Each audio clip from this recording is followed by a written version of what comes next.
कृष्णा हरे कृष्णा कृष्णा कृष्णा हरे हरे हरे राम राम राम हरे।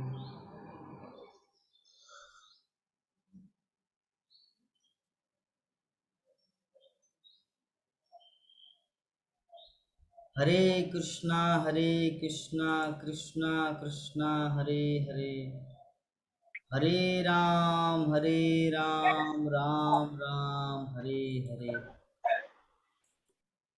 आप लोग जो क्लास सुन रहे हैं ना, ये क्लास सुनते सुनते अगर कभी कभी अच्छा अच्छा पॉइंट को अगर नोट बना के रखेंगे तो कभी भविष्य में जब उसको पत्ता उल्टाएंगे ना तो बहुत आनंद आएगा। मैं बता रहा हूँ आप लोगों को अनुभव। अभी तो इंटरटेनमेंट लग रहा है, जैसे 2 घंटा के बाद 6 बजने के बाद सब फिर से वही दही का दही दूध का दूध। लेकिन अगर नोट बना के रखेंगे तो जब कभी उधर उल्टा के देखेंगे, वाह वाह इतना अच्छा पॉइंट प्रभु जी बोले थे क्लास में, आनंद आ गया। इसीलिए सामने कलम कागज रखना है। ऐसा नहीं कि मैं जो बोल रहा हूँ पूरा रटना है, लेकिन कुछ कुछ पॉइंट जो है ना उसको लिख के रखना है, भविष्य में काम आएगा। ठीक है, ठीक है। नेहा माता जी बोल रहे मुझे थोड़ी बोल रहे कि मैं माथा हिलाऊं, है ना। मैं बोल रहा हूँ कि ठीक है, तो बोले कि मुझे थोड़ी बोल रहा है कि मैं बोलो हाँ प्रभु जी ठीक है। हाय रे, इस तरह का दुनिया जंजाल में फंसा हो रे बाप, कोई नहीं समझता भाव को। तो डिस्कशन चल रहा था हमारा कि भगवान कृष्ण जो है ना समस्त पुरुषों में परम पुरुष है। हम भी पुरुष है, आपके पति भी पुरुष है, पार्थ प्रभु जी पुरुष है, राकेश कुमार प्रभु जी भी पुरुष है, धर्मपालक प्रभु जी भी पुरुष है, दलिया माता जी भी। कैसे पुरुष है? क्योंकि जो भोग की इच्छा करते हैं ना इस संसार में, चाहे वो नारी ही क्यों ना हो, वो भी पुरुष है। पुरुष मतलब भोक्ता, मतलब भोगने की इच्छा। इस संसार में जो भी चाहे नारी हो या पुरुष हो, जिसकी भोगने की इच्छा है वो पुरुष है। लेकिन रियलिटी में सभी शक्ति है, अर्थात सभी स्त्री है। किंतु जो भी हो, भगवान श्री कृष्ण बताना चाह रहे हैं कि 2 प्रकार के जीव होते हैं, एक ही आत्मा है, एक है परमात्मा। तो आत्मा बहुत सारे हैं, परमात्मा एक है। तो परमात्मा जो एक है ना वो है परम पुरुष, और हम सब जो है ना आत्मा, वो है सिर्फ पुरुष। पुरुष और परम पुरुष। समुद्र महासमुद्र, जगन्नाथपुरी का समुद्र को महासमुद्र क्यों कहा गया? बताइए, कौन कोई बता सकते हैं? मैं बता रहा हूँ, फिर भी अगर कोई बताना चाहे तो टेल मी। कौन बोलेंगे जगन्नाथपुरी के सागर को, जगन्नाथपुरी के समुद्र को महासमुद्र बोला जाता है, क्यों? What is the reason? Mamata माता जी, पार्थ प्रभु, नंद किशोरी माता जी, दलिया चक्रवर्ती, धर्मपालक, राकेश कुमार राय प्रभु, anybody can tell me what is the difference between समुद्र एंड महासमुद्र? हाँ प्रभु जी बोलिए, पार्थ प्रभु। वहाँ पर जो जगन्नाथ प्रभु का वास है ना, पूरी मंदिर है एक जगन्नाथ प्रभु का वास। ठीक है, वो श्री कृष्ण का रूप है, इसलिए उसके उसको महासमुद्र। हाँ चलिए, आपने एक पॉइंट बताया, फिर दूसरा कोई पॉइंट बताइए, नंदा किशोरी माता जी। महा महा के महासमुद्र के प्रभु जी मतलब हुआ कि सब सब मतलब उस समुद्र में सब गुण है, सब गुण है। मतलब जैसे कि तो छत्तीसगढ़ के भगवान महासमुद्र की बात नहीं कर रहा हूँ, छत्तीसगढ़ में एक जगह का नाम है महासमुंद,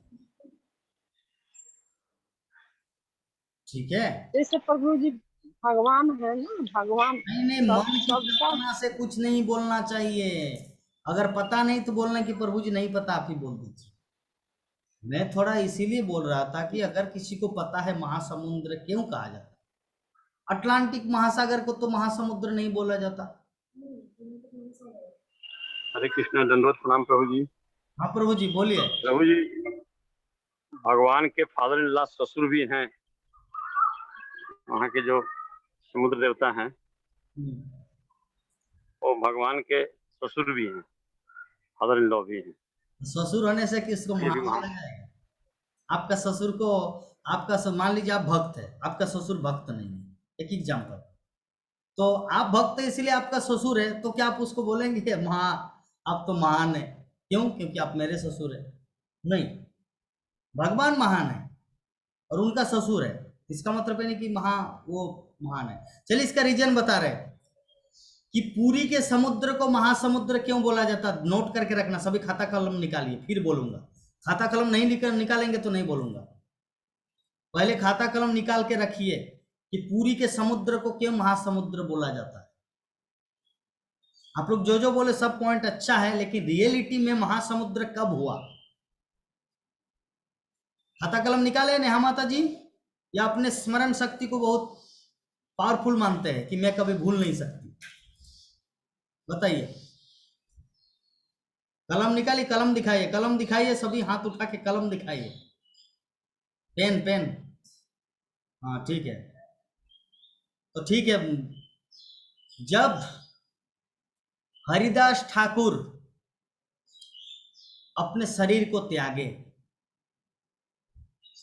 तो श्री चैतन्य महाप्रभु अपनी गोद में हरिदास ठाकुर को लेकर समुद्र में उसको दिए।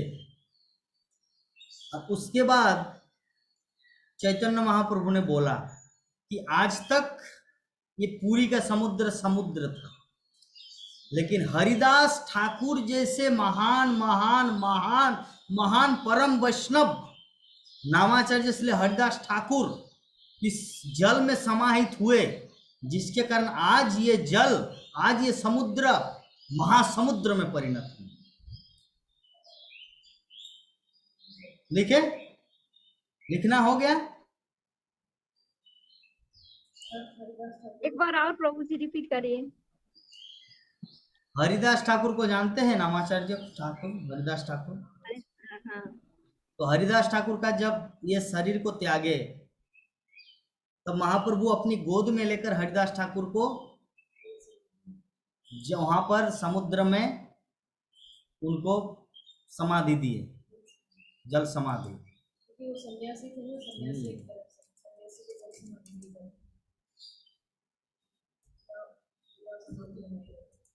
ठीक है,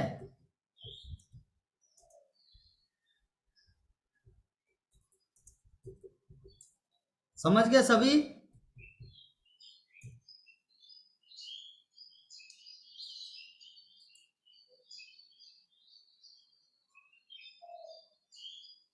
चलिए आप लोगों को फोटो दिखा रहे हैं, देखिए, आइए। हरिदास ठाकुर को कैसे महाप्रभु अपनी गोद में लेके समुद्र में, देखिए ये हरिदास ठाकुर, हरिदास ठाकुर महाप्रभु अपनी गोद में लेके नृत्य कर रहे हैं जब उनका शरीर छूटा। ये देखिए हरिदास ठाकुर को समुद्र के अंदर समाधि दी है, बाली है ये, बालू हरिदास ठाकुर की समुद्र में समाधि दे रहे। ठीक है, ये देखिए ये समुद्र है, देख पा रहे सभी?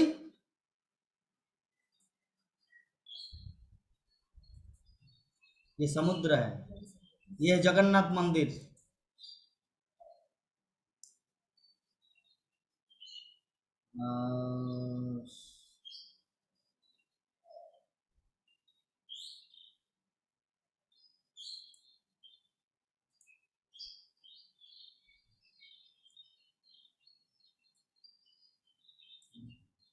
ये देखिए, ये जो जगह मेरा रेख, तो मेरा एरो को देखिए, ये है जगन्नाथ मंदिर और ये समुद्र, ये है चैतन्य महाप्रभु जो हरिदास ठाकुर को जल समाधि दे रहे हैं। तो जब से हरिदास ठाकुर का चरण कमल इस समुद्र में मतलब पदार्पण हुआ, तब से ये समुद्र समुद्र नहीं महासमुद्र में परिणत हुआ। स्वयं महाप्रभु साक्षात अखिल विश्व ब्रह्मांड के मालिक हरिदास ठाकुर के चरण को धो रहे हैं। तो हरिदास ठाकुर का चरण समुद्र में परिणत हुआ और वही बन गया महासमुद्र। ठीक है, समझ में आ गया सभी भक्तों को कि महासमुद्र क्यों कहा जाता है जगन्नाथपुरी के समुद्र को? राकेश कुमार राय प्रभु जी। प्रभु जी, तो हम बोल रहे हैं, जो हम जो पॉइंट बोला था तो सही नहीं है। क्या? हम जो एक पॉइंट बोला था ना, हम जो एक पॉइंट बोला था ना, जो जगन्नाथ मंदिर है इसलिए उसको महासमुद्र बोले, तो वो गलत है ना? गलत नहीं, लेकिन महाप्रभु वो नहीं बोले ना। अगर हम बोलेंगे कि ममता बनर्जी भी मुख्यमंत्री है और पार्थ प्रभु भी मुख्यमंत्री है, हम क्यों पार्थ प्रभु को मुख्यमंत्री? क्योंकि ये कृष्ण का भक्त है ना, ये बोलने से नहीं चले। उसी प्रकार महाप्रभु कौन है? साक्षात जगन्नाथ है। जय गौर सही कृष्ण सही जगन्नाथ। तो अगर वो बोले कि मेरे कारण ये महासमुद्र बना, तो हरिदास ठाकुर का वैल्यू कहाँ गया? अंडरस्टैंड? क्लियर? तो भगवान कभी भी अपना क्रेडिट खुद नहीं लेते। जगन्नाथ के कारण है, लेकिन शास्त्रों में उस चीज का उल्लेख नहीं है कि जगन्नाथ के कारण महासमुद्र है। समुद्र महासमुद्र इसलिए बना हरिदास ठाकुर के चरण के कारण। ठीक है, बात गलत का सही का नहीं, बात है भगवान के भक्तों की महिमा। अगर भगवान जगन्नाथ के कारण अगर महासमुद्र है, तो हरिदास ठाकुर का कहाँ वैल्यू रहा है? क्लियर पार्थ प्रभु? हाँ हाँ ठीक है। तो हम लोग देख रहे हैं कि दो प्रकार के व्यक्ति है, एक है पुरुष, एक है महापुरुष। एक है पुरुष, एक है परम पुरुष। तो परम पुरुष कृष्ण को कहा जाता है और हम सब है साधारण पुरुष। तो कठोपनिषद अर्थात 108 उपनिषदों में से एक उपनिषद का क्या नाम है? कठोपनिषद। उस कठोपनिषद में एक चीज का उल्लेख है, क्या? कि दो जीव एक वृक्ष में बैठे हुए हैं और वृक्ष में फल है, फल फ्रूट्स। तो एक जीव खा रहे हैं और दूसरा जीव सिर्फ देख रहे हैं कि एक्चुअली क्या खा रहे हैं। ठीक है, एक जीव खा रहे हैं फल और एक दूसरा जीव देख रहे हैं। तो जो दूसरा जीव जो देख रहे हैं वो कौन है? कृष्णा। और जो जीव खा रहे हैं वो है जीव अर्थात हम सब। जरा एक चीज सोचिए, हम लोग खुद अपने बारे में डिस्कस करते हैं कि शास्त्रों में कुछ कुछ ऐसा चीज है जो हम लोग को पता है कि ये नहीं करना चाहिए, पाप लगेगा, फिर भी हम लोग कर बैठते हैं जानबूझ के भी। दूसरे की बात नहीं, हमारे खुद के भक्तों की बात बता रहे हैं। ये कभी कभी ऐसा होता है ना? पार्थ प्रभु बताइए, रिप्लाई नंद किशोरी माता जी, जो मैं बोल रहा हूँ ये होता है ना कभी कभी जानबूझ के हम लोग जी पाप? प्रभु जी, जी जी जी, होता है ऐसा। जानबूझ के हम लोग इसका उद्देश्य यही है कि हम लोग अभी भी कृष्ण के चरणों में पूर्णतः डेडिकेट नहीं हो पाए। और पूर्ण समर्पित होते तो एक भी गलती नहीं करते। भगवान जो बोलेंगे वही करना है, बस दैट्स ऑल। कृष्ण जो भी बोलेंगे वही करना है।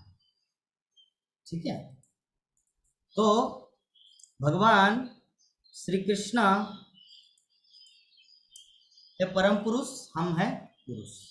इस सिंपल फिलोसॉफी को समझ गए कि दो पक्षी हैं एक वृक्ष के अंदर, एक फल को खा रहे और एक देख रहे हैं वो क्या खा रहे, कितना पीस खाया। अंडरस्टैंड? क्लियर माता जी? तो भगवान के शुद्ध भक्तों का जो संबंध है ना, भगवान श्री कृष्ण उनको व्यक्तिगत रूप से सुरक्षा प्रदान करते हैं। और हम सब जो भक्त हैं ना, भगवान उनको इनडायरेक्टली सुरक्षा प्रदान करते हैं। इस संबंध में मुझे घटना याद आया। एक भक्त वो थोड़ा सनकी था। सनकी मतलब पागल। तो कृष्ण की भक्ति करते थे, तो उन्होंने एक चीज सोचा कि आज मैं मर जाऊं तो जाऊं, अगर भगवान बचाने आएंगे तो मैं बचूंगा। आज देखता हूं परीक्षा लेके कि कृष्ण मेरी रक्षा करेंगे कि नहीं। तो एक ब्रिज में जाके वो जंपिंग किया और पूरा स्रोत जल बह रहा है, और वो जल, वो नदी सीधा जाके समुद्र में मिल रहा है। ठीक है, तो जैसे नदी में गिरा, ब्रिज से जंपिंग किया, पुल से, तो नाव वाला उसको बचाने के लिए गया। तो नाव वाला बोले, ए भाई कहाँ जा रहे हो, बह के चले आओ चले आओ। तो बोले कि नहीं नहीं नहीं, मैं कृष्ण भक्त हूं, मुझे भगवान बचाने आएंगे तो मैं जाऊंगा। नौका वाला चले गए बेचारा। दूसरा वाला शिप, जो जहाज होता है, जहाज जो समुद्र में या बड़े बड़े, अर्थात समुद्र में जो आना जाना होता है, तो उन्होंने भी देखा कि ये जो व्यक्ति जो डूब रहा है, मर रहा है, तो जल जहाज भी जाके उनको बचाने की कोशिश किया, रस्सी फेंक दिया कि आ जाओ। बोले कि नहीं नहीं नहीं, मैं किसी भौतिक चीज में मैं विश्वास नहीं करता, मैं तो कृष्ण भक्त हूँ। जब कृष्ण आएंगे बचाने के लिए तब मैं अपने आप को बचाने की कोशिश करूंगा, मैं देखता हूँ कृष्ण आते के लिए। और थोड़ा वो समुद्र के एकदम गहराई में चला गया। हेलीकॉप्टर आया, हेलीकॉप्टर उसको रस्सी फेंक दिया। रस्सी को हेलीकॉप्टर आके तो ऐसा तो नहीं बोलेंगे दो हाथ को पकड़ के चलो, हाथ को पकड़ो, उसको खुद को पकड़ना है। एक एग्जाम्पल, मान लीजिए ममता माता जी पानी में गिर गए, ठीक है, और पार्थो प्रभु हेलीकॉप्टर लेके चले गए। तो पार्थो प्रभु, माता जी, ओ माता जी, रस्सी को पकड़िए। तो अगर ममता माता जी, प्रभु क्या बोल रहे, मुझे सुनाई नहीं दे रहा है, क्योंकि जब तक स्पष्ट रूप से ना सुनो तब मैं कैसे पकड़ूं। आप क्या बोल रहे, माता जी सुनाई दे या ना दे, अभी अपने जीवन को बचाओ। बोले रस्सी को पकड़ो। नहीं नहीं प्रभु जी, स्पष्ट आवाज नहीं आ रही, नेटवर्क खराब है। अगर ऐसा बोले तो पार्थो प्रभु क्या करेंगे उस समय?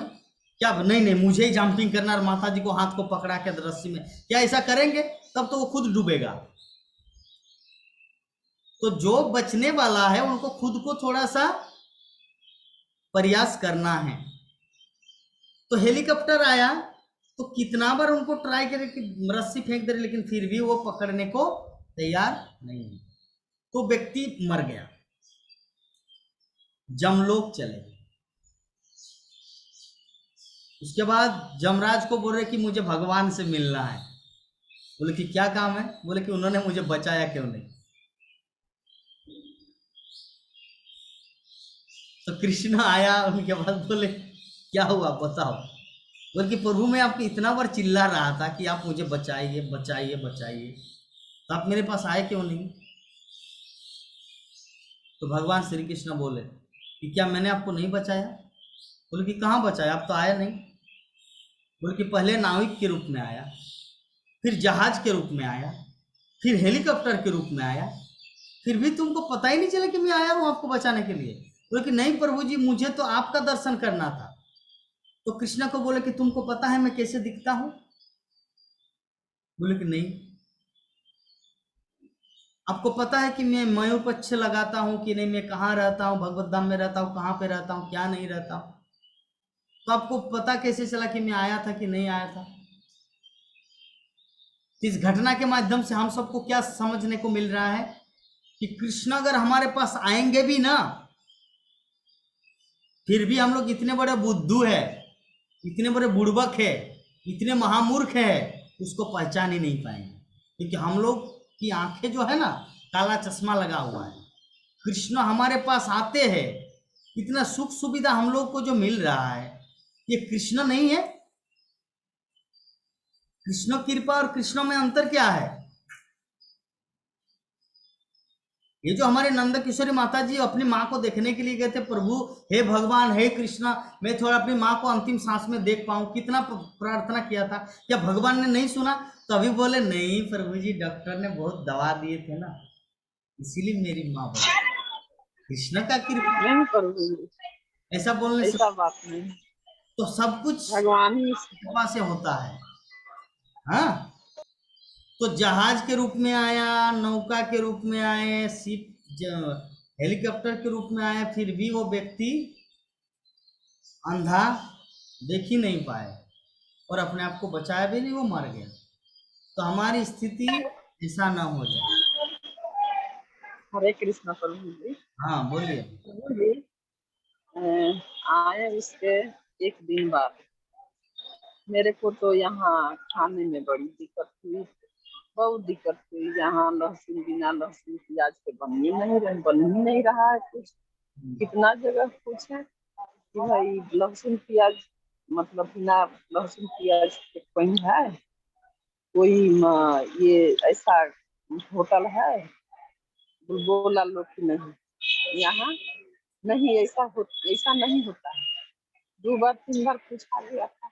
अब ये लोग घर के लोग थोड़ा सा लगा लोग बोलने कि लहसुन प्याज खाने में क्या है। हम बोले कि क्या है क्या नहीं है, लेकिन हम नहीं खाएंगे। तो जहाँ यहाँ इस हॉस्पिटल का जो कैंटीन है, इसने भी बोला कि नहीं, बगैर लहसुन प्याज के कुछ नहीं बनता है। हाँ, 12 बजे पनीर के पराठा बनता है। तो एक दिन तो हम 12 बजे तक रह गए, जब बनाया तभी खाए।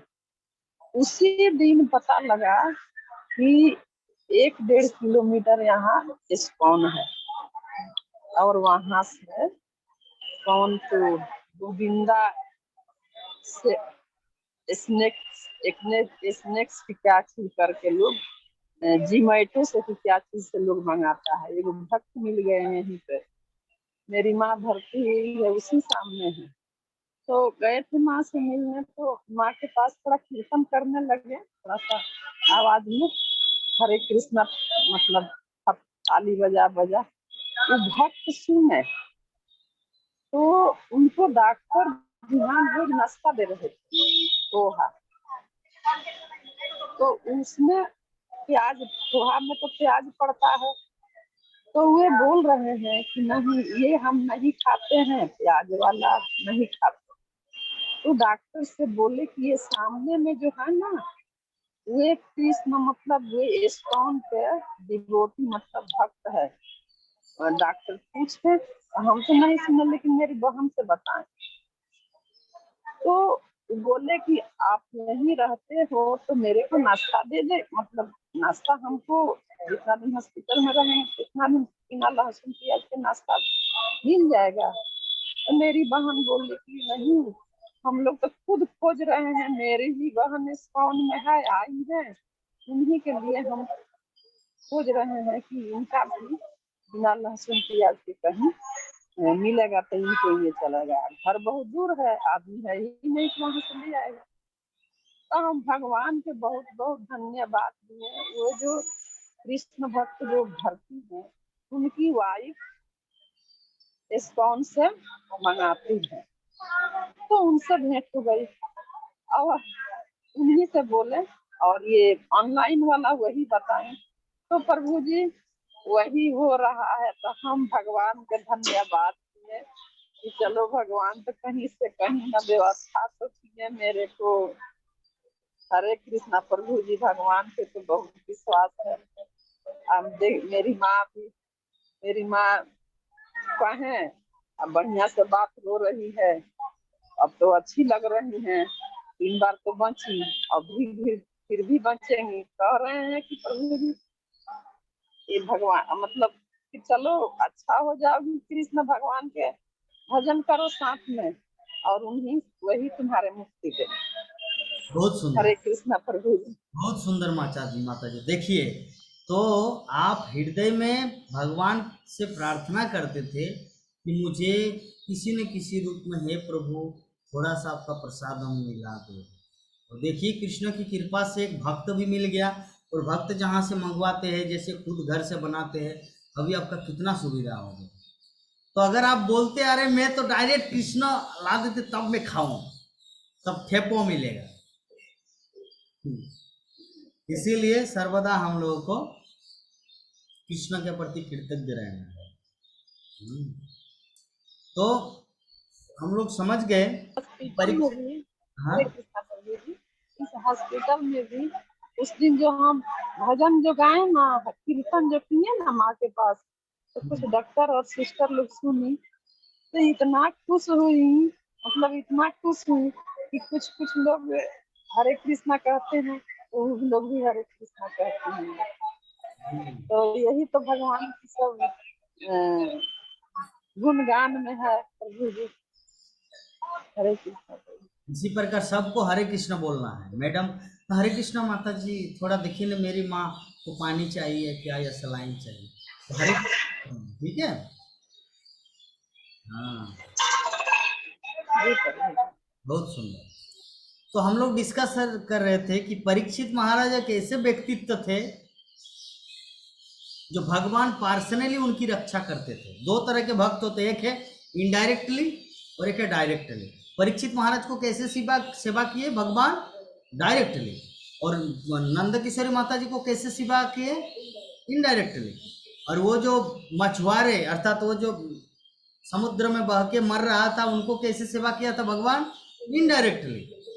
तो हम सब को भगवान इनडायरेक्टली करते हैं। और देखिए कृष्ण ऐसे है ना, कभी कभी डायरेक्टली करते हैं और कभी कभी इनडायरेक्टली भी करते हैं। जैसे एग्जांपल, एक माता जी थी नंद किशोरी माता जी जैसे, तो बन गई थी लकड़ी लाने के लिए, और पूरा माथा में बोझा है, अभी उठा नहीं पा रहे, इतना बोझ, इतना लकड़ी बन का भरे है। अभी वो बोल रही कि हे भगवान, हे हरि, कोई तो आए, हे भगवान आप आके थोड़ा मुझे माथे में उठा दो। तो कृष्ण प्रकट हो गए। तो बोले कि क्या करना है? बोले कि मेरे माथे पे डाल दो। तो माता जी के माथे पर वो बोझा डाल दिया। तो कृष्णा आया था उनके पास, लेकिन फिर भी वो पहचानने की, हे कृष्णा मुझे बोझा मोझा कुछ नहीं चाहिए, मुझे आप चाहिए। लेकिन वो मूर्खी थी वो मूर्ख थे तो हमारा जो स्तर है ना, वो बोझा ढोने का है। गधा है हम लोग, एक एक गधा, एस गधा है। इसलिए हम लोग कृष्ण को छोड़कर ये मेटेरियल वर्ल्ड को चाहते हैं। ठीक है। बहुत सारे लड़की है जो शादी नहीं की, मीराबाई बहुत सारे नहीं, एक की वो शादी किए थे, लेकिन शादी करने के बाद भी वो कृष्ण को ही अपना पति माना। लेकिन आजकल ये संभव है सबके लिए कि नहीं, कृष्ण ही मेरा एकमात्र पति रहेगा, मैं किसी दूसरे को पति न मानूं। कुछ कुछ होता है। हाँ, हरे कृष्णा प्रभु जी। हाँ, मेरी माँ सिस्टर लोग है यहाँ, तो हम तो बताएं कि मम्मी हम तो वहाँ एक छोटे सा अपने बाल गोपाल को छोड़ के आए हैं दूसरे के यहाँ।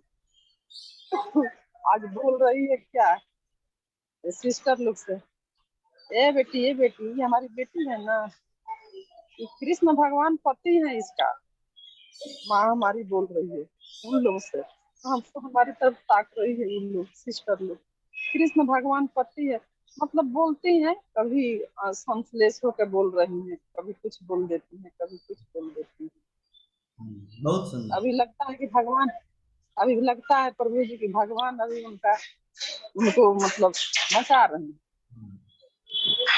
तो जो मैं बोलना अभी जगह खाली नहीं है। ठीक है, हम जो दो उदाहरण देना चाह रहे थे, कभी कभी भगवान श्री कृष्ण क्या करते हैं, डायरेक्टली भी आते हैं लेकिन लोग समझ नहीं पाते, और कभी कभी जैसे शुद्ध भक्त के साथ सामने इनडायरेक्टली भी आते हैं। जैसे जब श्रीवास ठाकुर का उस दिन उदाहरण दिए थे ना, कि मुसलमान लोग उसको मुस्लिम बनाने का कन्वर्ट करने के लिए रात में आए थे, तो श्रीवास ठाकुर अपने पूरे परिवार को लेकर गंगा के सामने आए, और 12 बजे कोई नौका वाला कहाँ से आएगा? तो महाप्रभु आए थे उनके पास नाविक बनकर। तो श्रीवास ठाकुर को बोले बहुत दिन बाद कि श्रीवास, जब मुसलमान लोग आपको अटैक किया था उस समय आपको बचाने के लिए आए थे, आपको पता है वो कौन था? आपको पता है वो कौन था? तो वो था, आया था महाप्रभु। उस समय महाप्रभु एक दूसरे रूप में आए थे, इसलिए वो समझ नहीं पाते। शुद्ध भक्त के सामने श्रीवास ठाकुर कौन है? नारद मुनि है।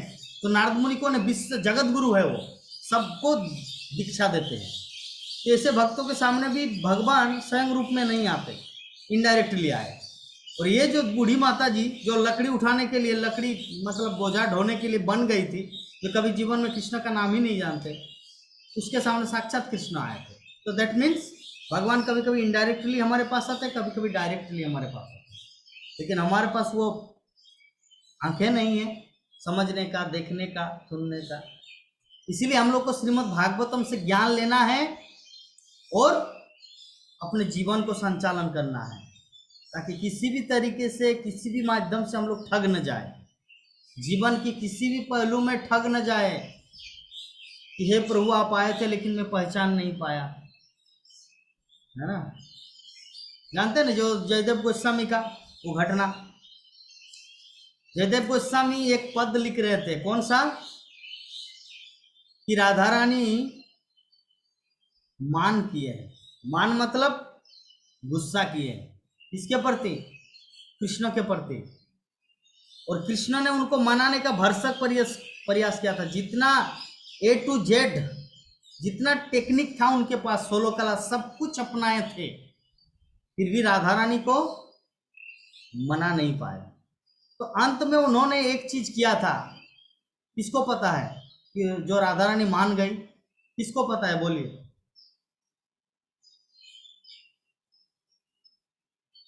नेहा माता जी बोल रहे कि प्रभु जी क्या बोल देंगे आई लव यू राधा,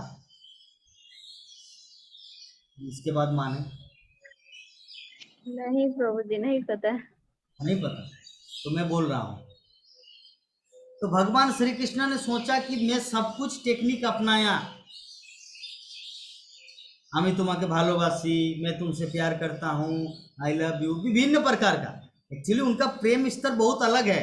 हम लोग को ये नहीं सोचना कि मैं भी अपने पति से ऐसा करूं, पत्नी मुझसे रूठा हो जाएगा, गुस्सा, ऐसा नहीं। राधा कृष्ण का प्रेम, वो तो उदाहरण दिए पहले ही आप सबको कि गोमुख का पानी प्योर गंगा और हमारे डस्टबिन का कचरा, अर्थात जो नाला, कौन सा नाला होता है, ड्रेन में जो गंदा पानी जो किलबिल पोका कीड़ा किलबिल करता, वो पानी है हमारा प्रेम। और गोमुख का शुद्ध पानी, गंगोत्री का शुद्ध पानी है राधा कृष्ण का प्रेम। हमारे पोचा सड़ा हुआ प्रेम से तुलना ही नहीं किया जा सकता। तो कृष्ण सब कुछ अप्लाई किया, passport, forgot passport, ID, email ID, सब कुछ किया, लेकिन किसी में भी और रिस्टोर नहीं हो रहा था।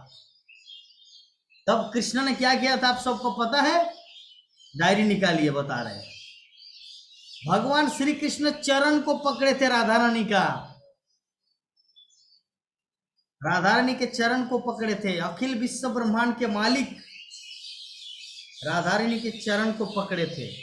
तो जब जयदेव गोस्वामी जब गीत गोविंद में ये सब घटना लिख रहे थे कि मैं कैसे अखिल विश्व ब्रह्मांड के मालिक को, राधा रानी के चरणों में वो पांव पकड़ के, चरण पकड़ के, मुझे क्षमा कर दो, प्लीज फॉरगिव मी, मुझसे ऐसा गलती कभी नहीं होगा, ये कैसे मैं वर्णन करूं। उस पुस्तक में कौन लिख रहा था, जयदेव गोस्वामी। जयदेव गोस्वामी की पत्नी का नाम है पद्मावती।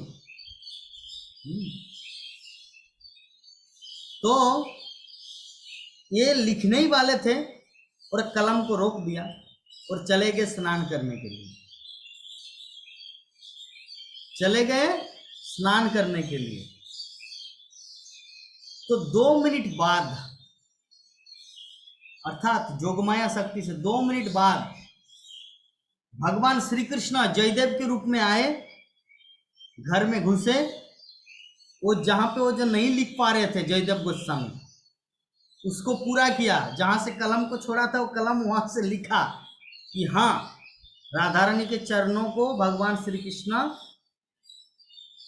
पकड़े थे, चरण कमल को हाथ जोड़ के प्रार्थना किया था।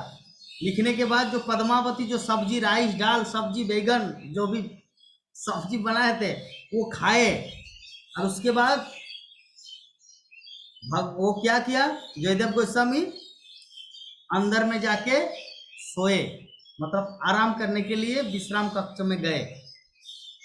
तो वो जयदेव कौन था, कृष्ण जयदेव। अभी रियल जयदेव आया, रियल जयदेव स्नान करके, तो वो जो प्रसाद पा रहे थे ना उस जूठा थाली में, अर्थात पहले जयदेव गोस्वामी खाए, मतलब कृष्ण वाला जयदेव, खाने के बाद अभी कौन खाएंगे, जो बचा हुआ है पत्नी खाएंगे जूठा थाली में, ये नियम है, अभी भी है, लक्ष्मी करती है। तो अभी जो खा रही थी कौन, पद्मावती, तो जयदेव आया, बोले कि पद्मा मेरे स्नान करने से आने से पहले ही अब खाने बैठ गए, व्हाट हैपेंड, माता ठीक है प्रभु क्या हुआ आज? बोले कि आप तो अभी अभी आए थे। तो बोले कि कहाँ, मैं तो अभी स्नान करके आया। तो पहले जयदेव गोस्वामी को डाउट लगा कुछ तो गड़बड़ है, पहले ही चला गया अंदर में, वो जो खाता और कलम में, तो देखा कि जो चीज वो छोड़ के रखा था, जो लिख नहीं पा रहे थे, हाथ कांप रहे थे कि कैसे लिखूं, अखिल विश्व ब्रह्मांड के मालिक राधा रानी के चरण कमल को पकड़े, तो देखा कि वहां पे पूरा जो देश देश होता है ना, कि भारत की राजधानी देश देश देश है, तो देश देश देश में क्या होगा, दिल्ली। तो वो जो देश देश जो बाकी था, तो भगवान श्री कृष्ण जयदेव गोस्वामी के रूप में आके लिख के चले गए। तो जयदेव गोस्वामी देखा, हैरान हो गए, अरे ये तो साक्षात भगवान आए थे। तो अभी जाके देखा जो प्रसाद खा रहे पद्मावती, ये तो मेरे प्रभु खाए थे, साक्षात वही भगवान कृष्णा। तो हाय रे मेरा किस्मत कि तुमको दर्शन हो गया कृष्ण का, हे पद्मावती तुम कितनी भाग्यवान हो, कितनी भाग्यशाली हो, लेकिन मेरा दर्शन नहीं हुआ, हाय रे मेरा किस्मत। तो भगवान आए थे इनडायरेक्टली रूप से, शुद्ध भक्त के पास भी कभी कभी इनडायरेक्टली आते हैं, कभी कभी डायरेक्टली भी आते हैं तो ये है भगवान की लीला, ठीक है, ये है महाभागवत। तो हम लोग समझ गए, परीक्षित महाराज के पास 3 क्वालिटी था, क्या, महाभाग मतलब भाग्यशाली, महाभागवत मतलब परम भागवत, तीसरा महान राजा, महान व्यक्ति, तो सारी दुनिया के लोग जिसको जानते हैं। इस प्रकार हमारा श्रीमद् भागवतम के प्रथम स्कंद 12 अध्याय श्लोक संख्या 17 यहीं पर हम लोग कंप्लीट करते हैं।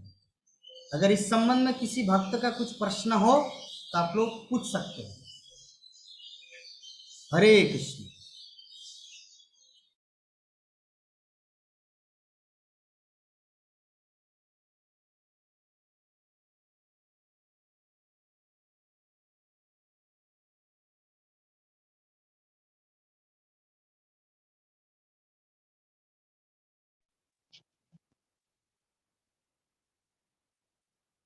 हरे कृष्ण प्रभु जी। हाँ माता जी। आज सुबह से भागवत गीता पेज में दे रहा है कुछ, आज भागवत गीता है का क्या है? क्या? वो भागवत गीता एक पेज है ना, तो उसमें दे रहा है सुबह से उस भागवत गीता के बारे में, और अभिषेक भी हो रहा था, पता ही नहीं जगह का नाम नहीं लिखा था, पर राधा कृष्ण का अभिषेक हो रहा था, वो लाइव दे रहा था। भगवत गीता का क्या हो रहा है? आज कुछ है? ना ना ना, कुछ नहीं है। राकेश कुमार नहीं तो वो हाँ, रामानुजाचार्य का आज आविर्भाव दिवस है, शायद इसीलिए जी हाँ। पर हाँ, इसीलिए सुबह से वो भागवत गीता पेज में दे रहा है। देखिए घर में बैठे हुए फिर भी वीडियो ऑफ करके रहते हैं, इसीलिए मुझे अच्छा नहीं लगता। ये अच्छा नहीं है प्रभु जी, ये मतलब नकल है, डुप्लीकेट से भागवतम का ज्ञान को नहीं प्राप्त किया जा सकता। जब आप गाड़ी चलाएंगे तो ऑफ रखिए, जब बाहर में है ऑफ रखिए, लेकिन जब घर में है तो वीडियो रखना है। प्रभु जी अभी हम लोग ऑफिस, कहाँ ऑफिस? घर में नहीं है, ऑफिस में है। देखिए ये हमारे मित्र हैं। ओ देखिए ये नहीं, हमारे मायापुर से प्रभु जी हैं। गीता भागवत, हाँ हाँ, ठीक है, बोलिए प्रश्न क्या है। ऑफिस कार्यालय में है प्रभु जी। अच्छा समझ गए। Tell me your question. Plant में है, ऑफिस में है। आपका कुछ उस प्रश्न। समय भी आप कर रहे थे। ये बोला था प्रभु जी की जो आपने आपने कहा जगन्नाथपुरी में आपने कहा कि